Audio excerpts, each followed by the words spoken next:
Hello dear students, welcome once again to online video lectures. Today we'll discuss the Mountbatten Plan. Let us see what is given here in the Mountbatten Plan. So the British had to declare India independent, notwithstanding the intensity of the freedom movements. Viceroy Mountbatten arrived in India in March 1947. So here we came to know that Britishers were forced to leave India because of the freedom movements which were led by the Indian freedom fighters. For that purpose, to declare and to do the formalities of independence, Viceroy Mountbatten was sent to India in the year 1947 in the month of March. He had the opinion that the partition was an inevitable condition of the independence of India, otherwise, the entire country will face the communal rights and which will lead for the suffering of many people. So he was in the will to draw a border between India and Pakistan. Many visionary leaders who know the reality unwillingly accepted the proposal for the formation of Pakistan. The discussion and negotiation continued for 3 months over a series of meetings. At last, it means consequently, Mountbatten proposed the plan for the partition of India, which is known as the Mountbatten Plan. So, Lord Mountbatten, who was sent to India in the March 1947, he was having the view that partition was much important condition for the independence of India, because if partition was not done, the Indians people will have to face communal rights in which many people will suffer.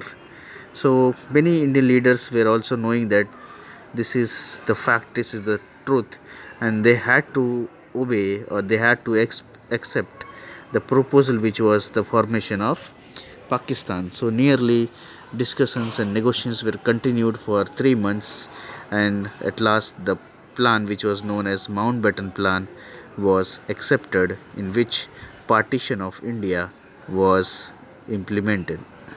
The British Parliament passed an Indian Independence Act that finalized the arrangements for partition and abandoned the British suzerainty over the princely states. It means that the British Parliament, which was still working in India, they passed an act which was known as the Indian Independence Act, and finally they made the arrangements for partition and abandoned. Abandoned means they left the British suzerainty over the princely states. It means they hand over all the powers which the Britishers had to the princely states. So in this way, the plan which was made by Mountbatten was known as Mountbatten Plan, and the Mountbatten Plan was the plan which led the partition of India and Pakistan.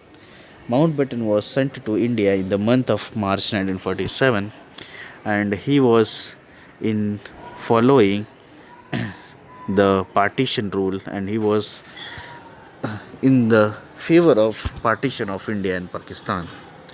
So at last we came to know that Mountbatten Plan was proposed for the partition of India, and after that the British passed an Indian Independence Act and finalized the arrangements.